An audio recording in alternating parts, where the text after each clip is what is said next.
स्वाति आनंद बघेले। बोलो ना। मेरे हस्बैंड है आनंद बघेले।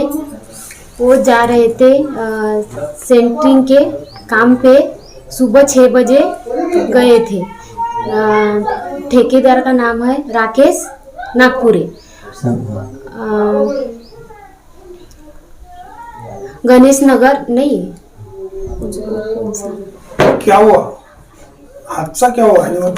कहाँ गिरे? क्या आपको मांगे? क्यों ऐसे मुकरे? पैसे दे रहे थे क्या नहीं दे रहे थे?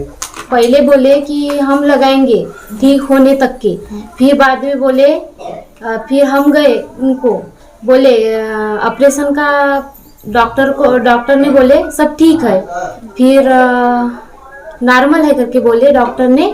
फिर हमने बोले फिर घर लाए, छुट्टी हुई तो फिर घर लाए। घर लाने के बाद में एक महीने भी होने को थे। फिर उनकी तबीयत खराब हुई। फिर हमने KTS में ले जाए, वहाँ CT स्कैन किए। फिर उसमें दिखाए कि हड्डी क्रैक है करके सर की। फिर उन्होंने ऑपरेशन के लिए बताए। फिर हमने हॉस्पिटल ले जाए ऑपरेशन के लिए। फिर वहाँ मेडिकल का नाम बताओ। आप सरपंच हो ना, आप अपना स्टेटमेंट दो।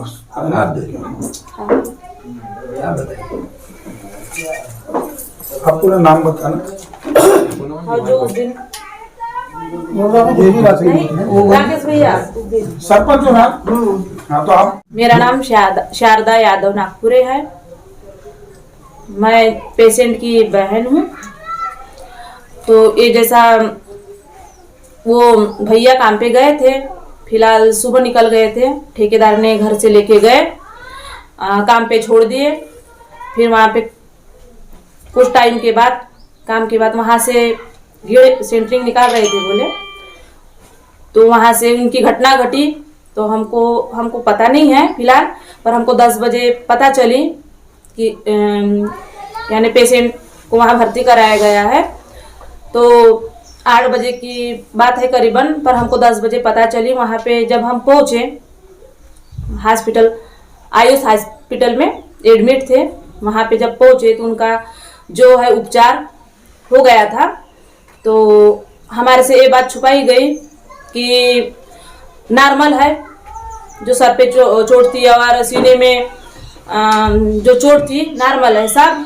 और जैसे एक ही दिन नहीं हुआ एडमिट होने को, दूसरे दिन बोले कि इनको घर ले जा सकते हो ऐसा। पर उनके सर में चोट थी, 2 हड्डियाँ क्रैक थी और उनके सर में चोट लगने के बावजूद हमने बोले थे कि इनका EMR वगैरह करवा लेंगे।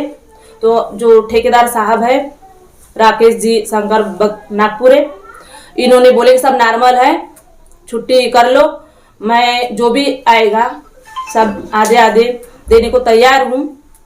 ऐसा करके घर पे 4 पंच के सामने उन्होंने अपना प्रस्ताव रखे, मंजूर हुए कि हम जो भी पैसे लग रहा है हम देने को तैयार है, यानी पुलिस कंप्लीट मत करो ऐसा वैसा उन्होंने बोले।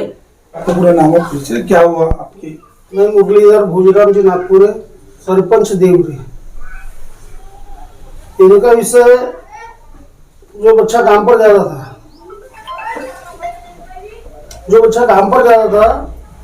वो जाते काम पर कितने 8 बजे लगा होगा शायद, मेरे ख्याल से 6-7 बजे जो भी लगा होगा, 8-9 बजे के दरमियान ऊपर से नीचे गिरा वो।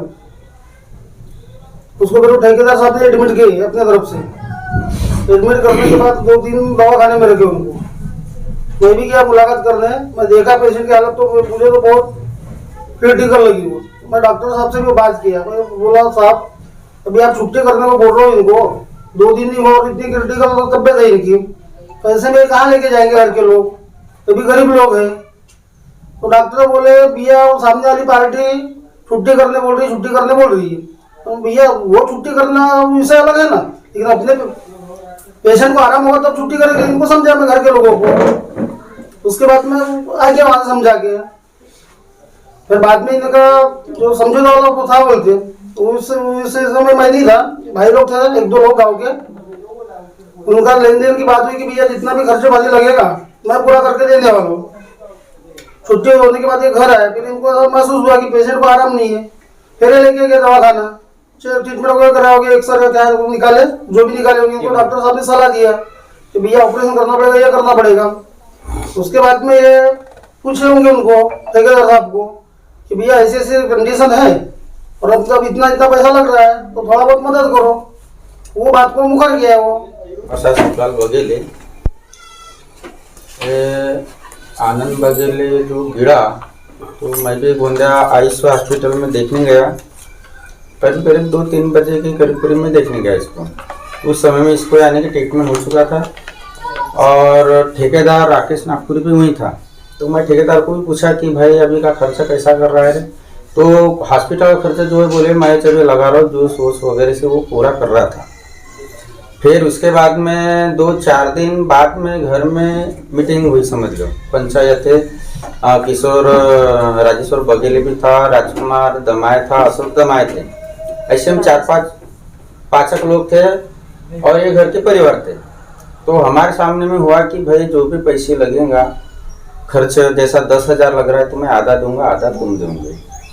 तो ये बात को तैयार हुआ कि मैं देने के लिए। आप बोल रहा है कि भाई अब मैं नहीं देता, अभी घर के लोग बता दे बस, इसके बाद में अपना कुछ नहीं है।